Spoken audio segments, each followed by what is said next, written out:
Bonsoir à tous et soyez les bienvenus pour cette soirée spéciale Église, comme nous l'avons intitulée, où effectivement, à la suite des 3 interventions du pape François la semaine dernière,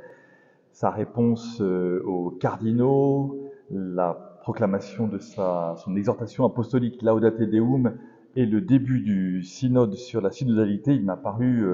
bon de pouvoir profiter de ces soirées qui sont pour moi déjà bloquées comme des soirées d'enseignement, de changer le thème, qui est normalement une école biblique, pour vous adresser quelques mots qui me semblent importants dans la situation de l'Église aujourd'hui, que nous puissions ainsi pendant à peu près 1 heure, on va voir comment on va vivre cela, avoir 3 enseignements qui donc seront sur chacun de ces thèmes, dans l'ordre de ce qui vous est présenté, donc le synode, les réponses du pape et la lettre sur le réchauffement climatique. Ce que je vous propose, c'est que je puisse vous faire en 3 temps, donc un premier enseignement, un temps de questions-réponses, puis un deuxième enseignement, etc., jusqu'au 3e, et puis nous finirons par un temps de prière,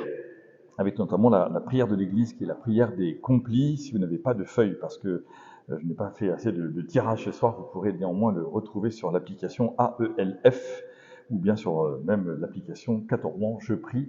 dans cette rubrique des prières. Donc je voudrais, d'abord je suis heureux de vous voir si nombreux, hein, c'est bien la preuve que nous avons tous besoin de nous former, que peut-être ces questions vous ont inquiété, ou excité, ou énervé, ou bien motivé. Tout cela, c'est l'occasion pour chacun d'entre nous de bien revoir, travailler ensemble des points majeurs de la foi catholique et de ce qui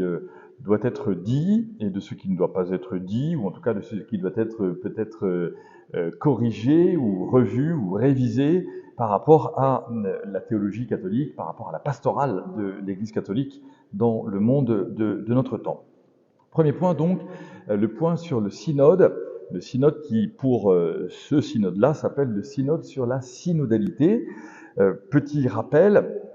le premier synode de l'histoire de l'Église date des années 50 et on en a la trace dans le livre des Actes des Apôtres et qui est un premier énorme conflit au cœur de la première génération chrétienne qui se pose des questions notamment sur les nouveaux baptisés, donc les catéchumènes, les néophytes, qui, en contact avec les apôtres, qui sont tous issus du monde juif, demandent aux apôtres, et notamment à Pierre et Paul, qui ne sont pas d'accord sur ce sujet, s'il faut que, en étant baptisés dans le nom de Jésus-Christ, il faut qu'ils suivent les lois juives. Et donc, les apôtres ne s'entendant pas, ils décident, avec la 3e colonne de l'Église, qui est Jacques, Saint Jacques, dans le Nouveau Testament, dans les Actes des Apôtres, de se réunir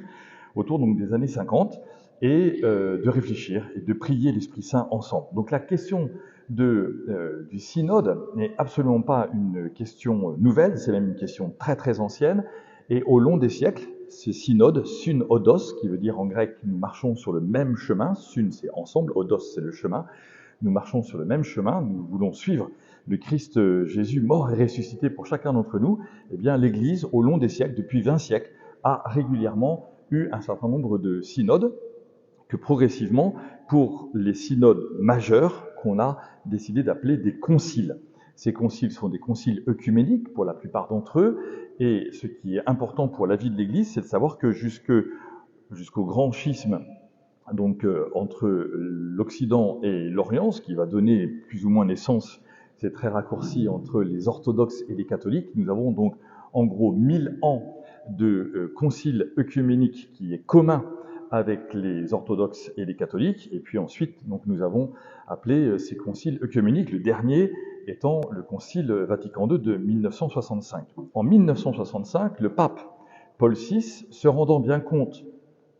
que, en fait, avec 2000 évêques dans le monde, faire un rassemblement général, un rassemblement œcuménique de tous les évêques dans le monde,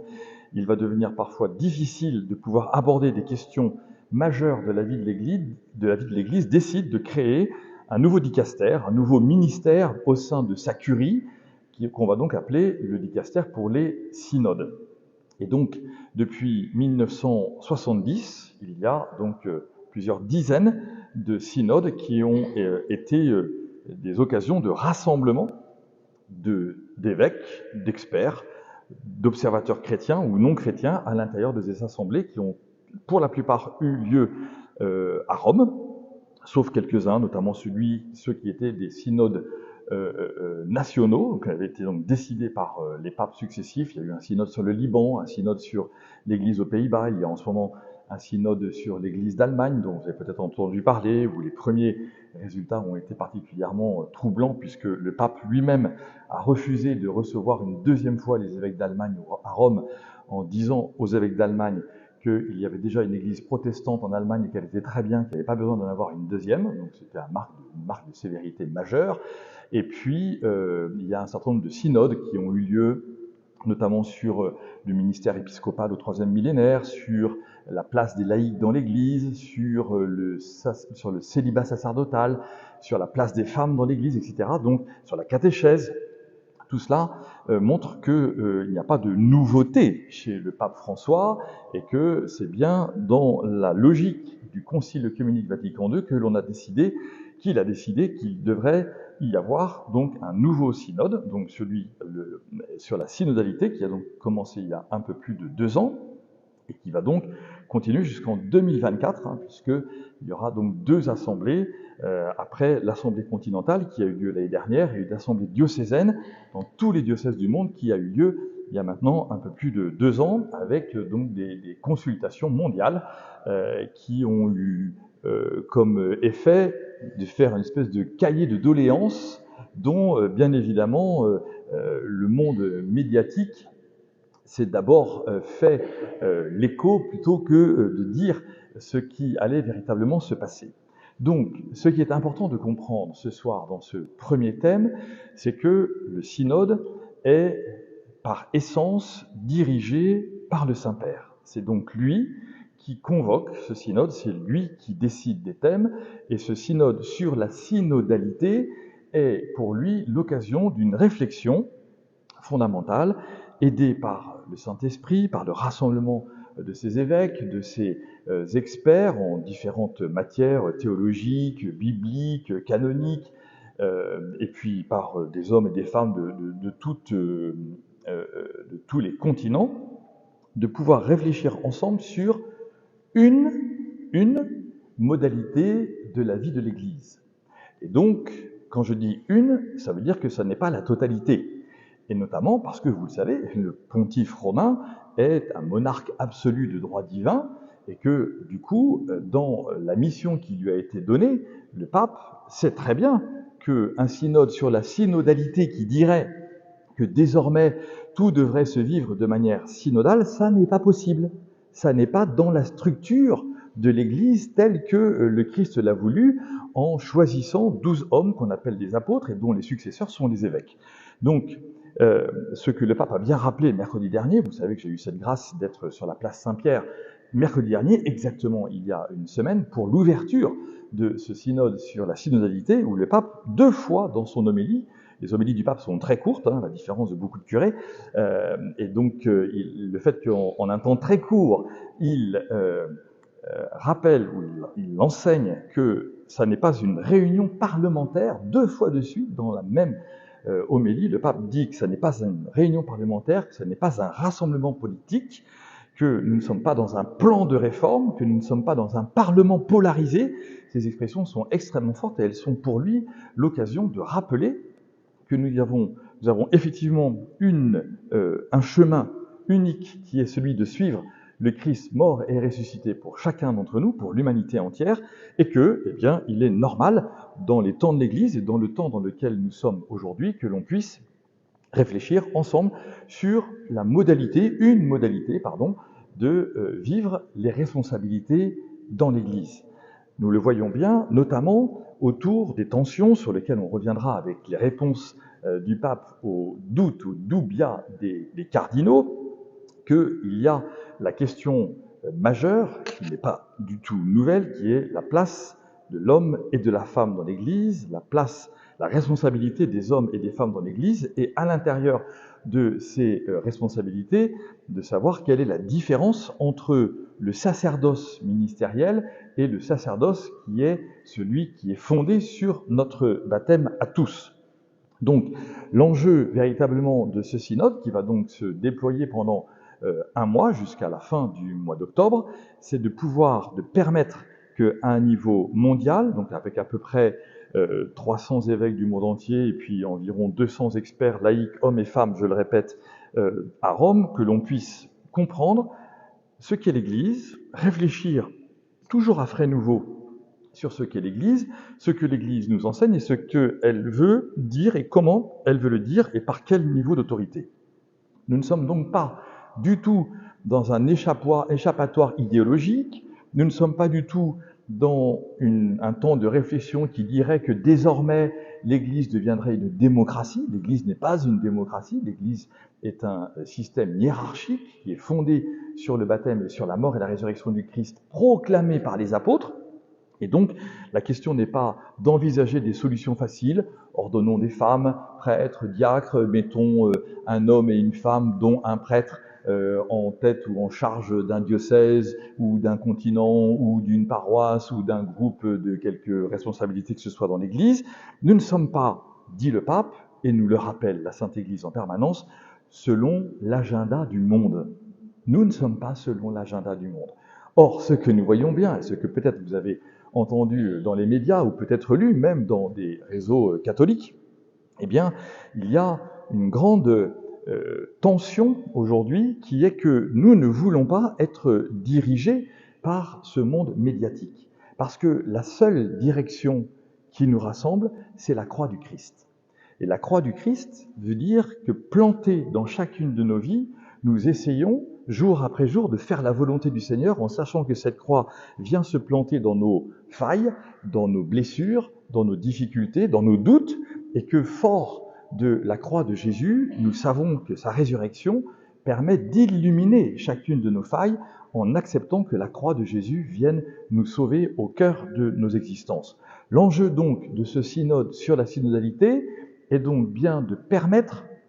que le monde entier puisse à nouveau se présenter devant la croix du Christ et comprendre comment le Christ sauve le monde. Et c'est peut-être cela, un des enjeux majeurs de ce synode et de cette grande réflexion sur la gouvernance dans l'Église. Comment voulons-nous gouverner l'Église? Et quand nous gouvernons l'Église, que disons-nous? Quelle est la stratégie, si vous voulez, ainsi au cœur de notre monde pour ces 3 milliards de personnes qui sur la Terre ne connaissent pas encore le Christ ou ne le suivent pas dans l'Église, et pour le milliard en gros de catholiques? Qu'est-ce que nous voulons vivre? Comment voulons-nous construire nos communautés chrétiennes? Comment voulons-nous